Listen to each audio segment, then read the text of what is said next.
Opioids are given in certain conditions where there is pain. In the painful situations, opioids are given as analgesics. But they have a known side effect of respiratory depression. Now, if you give opioid antagonist to block the respiratory depression effect, it will also block the analgesic effect of opioid. So what is the way out of this conundrum? That was the angle for the MCQ which was asked this week on all my social media platforms. Let's check out the MCQ and then discuss the answer. A patient is being administered opioid analgesic for his neuropathic pain. Now he shows signs of respiratory depression, which is a known side effect of opioid. Which of the following will block the effect of respiratory depression without blocking the analgesic effect of opioid? So that was the question. If you give an opioid antagonist, and the problem is that it will block the respiratory depression effect, but it might also block the analgesic effect of opioid. So which one will you give? And the options were kappa opioid antagonist, delta opioid antagonist, or 5-HT agonist, or adrenergic agonist. For the starters, there are three receptors of opioids. Opioids exert their actions via three receptors: mu, kappa, and delta. In the options, we have kappa antagonist and delta antagonist. Can it be used to relieve the respiratory depression? Let's see. Let's start with the receptor effects. Mu, kappa, delta. Mu, kappa, delta, they mediate various effects of the opioids. Analgesia is common to all three of them. Analgesia. But the respiratory depression is caused only by the mu receptor, as you can see in the table. Respiratory depression is an effect of mu receptor action of opioids, which means if you give kappa or delta antagonist, it will have no effect. It can't stop the respiratory depression because respiratory depression was not caused via kappa and delta anyways. And therefore, the first two options in the MCQ, the kappa antagonist, delta antagonist,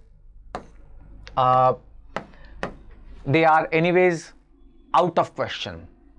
What about mu antagonist? Yes, mu antagonist can be given because you can see in the diagram, pre-Botzinger complex in the medulla, it's a pacemaker for our breathing, and it has mu receptors. So if you give mu antagonist, then it will stop this effect of mu receptor on the respiratory neurons, and therefore it will block the effect of respiratory depression. Who? Mu antagonist. Okay. It will also block the analgesia action of opioids via mu receptors because you are giving antagonist, and kappa and delta can continue to cause analgesia. But then the problem is in the options, deliberately mu antagonist was not given for this purpose, obviously. So A and B are gone. Opioid antagonist, kappa and delta, gone. What about 5-HT receptors? Well, there are 5-HT4 subtype receptor found on the pre-Botzinger complex. Let me tell you quickly about this. In the upper medulla, there is DRG group of neurons, dorsal respiratory group, which receives impulses from the pre-Botzinger complex. Pre-Botzinger complex is the pacemaker for our breathing. It decides the pace of our breathing. And these receptors, the mu receptors and the 5-HT4 receptors, are present on the pre-Botzinger neurons. Now, if you give 5-HT4 agonist, remember, we are not thinking of opioid antagonist now, we are talking about 5-HT4 agonist. It binds with these receptors on the pre-Botzinger complex and it blocks the respiratory depression effect of the mu receptors of opioids. So therefore, they are developing the drugs which are 5-HT4 agonists, which can be given along with the opioids, so that the opioid analgesia effect can continue, but respiratory depression won't occur. Let's just quickly summarize this once again. Pre-Bodzinger cells are the pacemaker cells for respiration. There are NK1 receptors and mu opioid receptors on these neurons. So keep this in mind. These two receptors are there on the pre-Bodzinger complex. Substance P stimulates and opioids inhibit the respiration.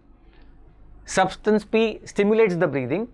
Opioids inhibit the breathing by their action on the mu receptors on the pre-Bodzinger complex.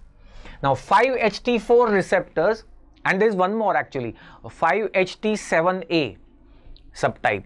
These receptors are present in the pre-Bodzinger complex. So treatment with 5-HT4 agonists, mind you, agonists, they will block the inhibitory effects of opioids on the respiration. They will block the mu receptor effect of the opioids without inhibiting obviously their analgesic effect. Analgesia is caused elsewhere in the CNS, so that will be untouched. And finally, therefore, the answer is clear. It is 5-HT4 agonists. Let's summarize the effects of opioids via various receptors. Mu, kappa, delta. Analgesia, analgesia, analgesia. I'll just tell you easy ways to remember this table. So all three will mediate analgesia, which is quite obvious. They are for analgesic effects. So all three. Then for delta has the only effect of analgesia, so you can leave it at that. Concentrate on mu and kappa. We are only taking the major side effects or major effects of these receptors. Then meiosis, sedation, meiosis, sedation. So pinpoint pupil, pupillary constriction and sedation. These are the two effects shown by both mu and kappa. Then next, euphoria by mu, dysphoria by kappa. That's how you can remember. Constipation is mediated by mu receptor, diuresis mediated by the kappa. Constipation, diuresis. Constipation is a decreased flow via gut, and diuresis is increased flow via the urinary tract.